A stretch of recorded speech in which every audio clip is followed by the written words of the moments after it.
That way they'll know that I'm here in Trenton. You see what I'm saying? Which is very spiritual. You got it. Hmm? You got it. Well, I'll just say, first of all, we're here in Trenton. I'm glad to be back here at Ron Fox Books. And also, I have to realize also, too, that over the course of things, all of the Afrocentric thing that's been going on for the last, let's say, good 10 years, it is now set it up for places like Trenton and smaller places to actually take the reins. Which means is, basically, the meetings that you've been having here is actually transcended both Philly, New York, and Atlanta. Because there's nothing happening in Atlanta now, nothing happening in D.C., nothing happening in Philly. You know, and basically the government is looking close to those particular places and all because they understand those are centers of consciousness. So just when they thinking that they got everything lit, boom, the smaller places or the smaller areas is the stuff that's actually having the real deal juice. So I can say right now that basically on the East Coast, this is probably the most conscious of all places now is right here in Trenton. And you know, based on my travels, because I'm talking about the lineup of people that you had over the last couple of months, then that's not happening. It's not happening in Atlanta. It's not happening. D.C. has been dead. It's not in New York. New York, they got a problem with space now. They can barely get space. Even, you know, automatics in them is bouncing around from place to place. So that's real confined. Philadelphia is nothing happening. I mean, I go through Philly, but usually when I go to Philly, I do a house lecture. You see what I'm saying? But it was smoking for a while. They bring all the food and potluck and liquor and everything. You know, we do it all. And basically, we do the lecture and all. We have a, you know, packed house and all. But my point is the major places where you would go, that's all gone. Atlanta, if I don't speak in Atlanta, we really don't have nothing. You see, and I haven't spoken in Atlanta since June. But I've been on the road. But my point is for the lineup you got, this is the actual hub. But then again, if you understand anything spiritual, it's always the smaller group of people in the upper room, which is the key. You see what I'm saying? It's always an isolated. If you see any of the Star Wars trilogy, you see anything, when they break the doggone rebellion in any classical mythology, the evil empire always think they got them licked, but it's always a few little priesthood meeting somewhere. It's just like when they broke the first rebellion, which is now coming out this year, which was part 1, 2, and 3 is coming out this year, because you started with what, 4, 5, and 6 of the Star Wars. So when they broke it, Yoda went to a little small planet someplace else. You see, so my point is, whenever they think they got it lit, it always goes, and it's always smaller, but anytime you know anything about smaller, it's always more thorough. You see what I'm saying? Now, naturally, this is a spiritual place, because on the other hand, we don't even deal with the particular slavery that happened in the North. See, people don't realize, people say, you know, the South tells you that they got all this damn slavery down South, and the North never had slavery. Some people think the North never had slavery. New York had slavery. It's just that they ended their slavery about 60-something years. Most of the northern states ended their slavery about 60-something years before the South did. But as we've heard, like Brother Jay was even giving me the greater insights on this today, that this was one of the last places to end slavery, period, even after the South, was New Jersey. One love, Bobby, one love. Now, the reason why I know that I know that this happened because it came to me when I went to Asbury Park and we went to the Atlantic Ocean, you know, because it's on the ocean, and I felt a spirit at the ocean. I grew up on the beach near Myrtle Beach, South Carolina. I grew up there, but I felt this spirit, and it was a slave energy right there on the beach at Asbury Park. And I said, wait a minute, there's something going on here, you see. But then again, on the other hand, I didn't realize that in actuality that the whole slavery thing went on after they emancipated the South. New Jersey still had slavery, I'm hearing, right? And it was one of the last places that actually have slavery. If it's not the last, it's one of the last in the country. So this is after Juneteenth in Texas. This shit is still what's going on. So then again, I understand that the connection with and the connection with Jersey, which I did New York and all that years ago, but the Jersey thing is new to me. Like I first went to Newark in '96, and then Asbury Park, and now the Trenton thing, and now this is the hub now. But that's supposed to happen. It's always got to be a suburb outside of the city where the energy goes. So this is a suburb of what? Philadelphia, basically. But Philadelphia, so they have basically isolated the energy, and this is the actual spot now. And because it's so minute and small, they can't penetrate it. They can't penetrate it. Which means these brothers don't have anything to worry about the government coming. They're already divinely protected because their heart is in the right place. And that's what makes you divinely protected, if your heart is in the right place. The only people get fucked up out here is people that backsliding. But the book of Revelations tell you that. That in the last days it's going to be especially hard for them lukewarm niggas. And that's basically warning signs based on what time it is you cannot fake the funk.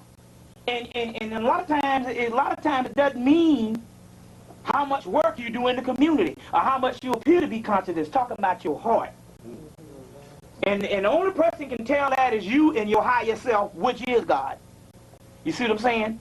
And it's your heart. And your heart has to be in it. And it doesn't necessarily mean based on who got the longest dreadlocks or who wear the most African clothes and all that kind of stuff, because that's cloaking.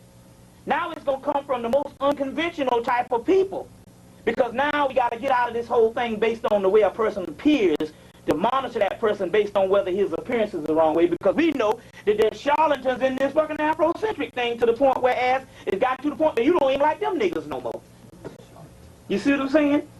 Because it's not about the outward appearance in the first place, so it's all based on the heart anyway. So believe me when I tell you this, that look, the people that they were talking about in the last days is supposed to save the world and the damn universe is not some damn people someplace in some damn pearly white gate someplace, or it's not some other people in these organizations looking for, it's you all right in this room. It's a few people mainly on the East Coast and then scattered throughout the country in pairs all the way to the West Coast, but mainly it's a few people, that remnant of people that they were talking about in the last days. So how you say, how do I know this? How do I know this is true? I mean, he's saying that, but how do I know this is true? Because as you know, if you monitor everybody else, for the mere fact that you are even sitting up in here on a damn Friday night with some interest in somebody saying anything to you, means in actuality that your spirit is already advanced. Otherwise, you wouldn't be able to come here. You wouldn't be able to come here. I've seen people come in lectures, they come for the wrong reason, they come up in there and they'll rock back and forth a little while and they'll get up and leave. Because it's not for them, for the myth. So you're saying, well, how do I know that I am the spiritual one? Well, first of all, we take the test. How many of you people knew that you were special ever since you was a child? Raise your hand. And every time we know that most people do. So the other point is that you know this particular part based on, again, if you were not at that level, your mind could not even conceive it. You see what I'm saying?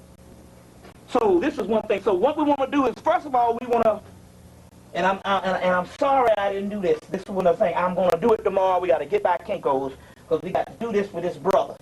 First of all, we want to dedicate this lecture. The next 2 nights, we're going to dedicate this lecture to this brother right here, because I've been doing a series of dedications. And the magazine is off the stand, but then again, we got Xerox in now, so you don't necessarily need it. Some of you remember this story, but a lot of people don't understand the outcome. This is the story of a brother by the name of Terrence Johnson, I think his name is. Terrence Johnson. Now, where's Prince George County? Prince George County is a county outside of Maryland. Outside of Maryland, right. Anyway, this brother, Near Washington, D.C. yeah, this brother, when he was 15 years old, the police somehow got him in the place. He didn't do anything wrong, but they somehow got him in the jailhouse anyway. You know how they do. And they was beating his ass, and they was going to kill him, but he ended up getting the gun out of the police holster and shot both of these cops when he was 15. Anyway, the brother went to jail, and he had got 25 years or anything, and he stayed 15 of those 25 years. So this brother got out of jail from 15 to, I think he was 34. And he got out of jail, and he basically, in the article, he graduated Morgan State, which is the black college in Baltimore. He also went to law school. But when he got out, he realized that there was no different than being out here and in there. And it's really a sad story, and I want you to, and so we're going to get some copies of this, because we want you to get this story in your hands, because it's not just a sad story, just to say, it just show you how slavery, the severe slavery is in this country, and it's not necessarily talking about servitude slavery. It's stories like this that make us enslaved. So this particular brother killed himself last year, and I believe he killed himself because he got out of this bullshit. You see, in hell, you're going to lock me up in a motherfucking place. for 15 years. So I thought about this, and what happened was it was spiritual. I was flying back from New York. I did a lecture in New York, week before last, flying back from New York, in the airport, and something said, go in the place and buy a magazine. And I bought this magazine, a fashion magazine, this black fashion magazine from a girl. She looked at it, she said, this shit is done piss poor. Said, go back and get a better one. And we went back in there, and I didn't know the whole time that this brother's spirit was actually leading me towards. And I said, well, I get a GQ magazine. I said, whatever, you know. I get a GQ magazine. So, because it had my man Hugh Grant on the cover, I said, well, you know, he's the guy that got caught with the hooker, but he was a big actor from England. I said, well, I'll read his story, whatever. You know, and then I saw this picture. I said, well, I've been wanting to read this picture because I grazed at it. And his spirit actually called me. So we read the picture on the way, read the story on the way back. And it actually gripped me. I Xeroxed these copies and gave them out the last 2 weeks. But my point is, this brother took himself out after a while for the simple fact that, can you imagine being locked up when you're 15? I can't even remember when I was 15. I can remember when I was 15, but my mindset is different than it is now, even if I wasn't even in the consciousness. So can you imagine getting out of a world from 15, getting out of the world at 35? It's almost like it's almost like being born in the world for the first time. Because at 15, you're just trying to figure shit out. So out here, you understand what I'm saying? It was almost like a whole new alien world for the simple fact that since 1978, the actual world has changed. See, if it's 1988, 1998, it ain't too much the difference. You see, even fashion was almost damn near the same. You see, but 1978 to 1995 or something like that, that's a drastic difference. You see what I'm saying? So the brother literally took himself out, and I was glad that he killed himself. See, you don't get into that, because everything, because we are on the survival thing. Everything is based on living, and it costs. No, living ain't shit. That's that old Christian mentality. Oh, I'm just glad I woke up this morning. Well, a goddamn dog just woke up this morning. How you know there's God? He woke you up this morning. Hell, a fucking rat woke up this morning. That don't mean shit. But at what level? What capacity? You see what I'm saying? So based on capacity, you understand what I'm saying? The right thing to do was to take yourself out for the simple fact that this ain't shit. And for the mere fact that he did that is letting you know that it's a doggone gesture, that this shit is over. He's only going where we going anyway. You understand what I'm saying? You got to start thinking that particular mentality and stop valuing life as so precious. Fuck the dumb shit. You understand what I'm saying? You grasping for straws, Russian roulette, spin the fucking bottle. You understand what I'm saying? This is nothing. This is over with. And for the mere fact that life is tedious and repetitious, and you got to develop new ways to even enjoy yourself, or new drugs to take yourself out of this, it means that the earth plane is gone. In the story. You understand what I'm saying? And you should be looking at that every day. Every day you wake up, you go, well, it's another damn day I got to invent something new. You understand? To drug myself out about this poisonous bullshit down here. You see what I'm saying? And it's even like that in the scriptures, in the Gospel of Thomas, the one that they took out of the Bible, say, if for those people seeking, may you find, and when you find, you should be distraught and disturbed when you find knowledge, based on the world around you. But if you are disturbed, start rejoicing, because the kingdom is at hand. You see what I'm saying? But it's saying that all this, when your eyes are open, you see the bullshit for what it is. And you shouldn't enjoy this particular stuff and say everything gonna be all right. These drug things. You see what I'm saying? And it's a beautiful day. What makes it a damn beautiful day? You understand what I'm saying? When your people can't even enjoy shit. At what level is this a beautiful day? At a drug thing? Because I got a new damn dress? Because another white motherfucker in the world ended up liking me? You see what I'm saying? Another thing you got to stop doing. And not you, but then again, on the other hand, we're talking about the few that's left. Don't get around white people and talk no goddamn small talk. If a white person come up to you talking that small talk, either you get out of the conversation or you tell them, look straight up. I don't want to hear that small talk shit, because you think that you talking, they patronizing you, and they always come down because they don't think you know shit. So they always gonna talk to you about some small talk shit. How about them Atlanta Braves? How about them goddamn Yankees? Fuck that shit. You see what I'm saying? But he talked down on you that particular way. So it's another thing. It was like I said, this white boy came up, I don't know if I was here the last time I told you about that. My girl, she works at the Atlanta Journal, writing obituaries. She works at the paper. And all, she get all the inside scoop and all any type of news. They don't put that shit in the paper. Anyway, this white boy I worked with her. She was off that day. She went to pick up a check. And we was getting ready to go to, I said, well, there's a new vegetarian restaurant down the street. She said, you want to go check it out? The white boy was like, yeah, I want to go too. So we was like, cool, he's supposed to be this, white boy, sunflower kid from Berkeley. They go to school naked, go sit up in the class naked. They don't eat no damn meat, and they don't wear no leather shoes. All that old let-live shit, and everybody, and this beautiful shit. So I go down to, so for the mere fact that she telling me he into all this radical liberalism, I said, well, come on, so we go down to the thing and we start talking. He's all just talking small talk about the job. Yeah, and so and so. And I'm like, wait a minute. So sooner or later, I got on all this stuff. I knew he gonna get into a conversation. Yeah, but I heard the Egyptians was doing brain surgery, years ago. And I said, okay, now that's a damn entry, because sooner or later I was gonna put it on his ass anyway. You ain't gonna sit up here and talk to me about no bullshit. But since before I was getting ready to bust in, but since he did it anyway, I said, okay, boom. He came in and we started talking. And all right, and I said, I'm going to lead to some stuff because I know he's going to try to challenge me because first of all, they always think that you're ignorant. I don't care how much education you got. So I was saying, so I said, the Western man, the problem with the Western man is he thinks that primitive means stupid, and primitive just means primal. And I said the only reason why he thinks it's stupid because he's the one that's actually stupid. I kept saying the Western man, that's the same thing as saying the white man. And so he said, well, explain. I said, well, the primitive, you go in and go cut open a heart and hit or miss, you might save a few patients with heart transplant and all this old bloody shit, and really you just basically just patching people up. I said, well, the ancient man would come back and he would understand that he would get an egg, he'd get a coconut, he would get some sunflower, he would get some this and that, and he'd do the same thing with the heart. He said, I got your ass now, Kirk, nigga, because you're going to have to explain that shit to me, Mr. Intellectual. I set his ass right up. He said, I got you. And you know what? I've been doing the ritual.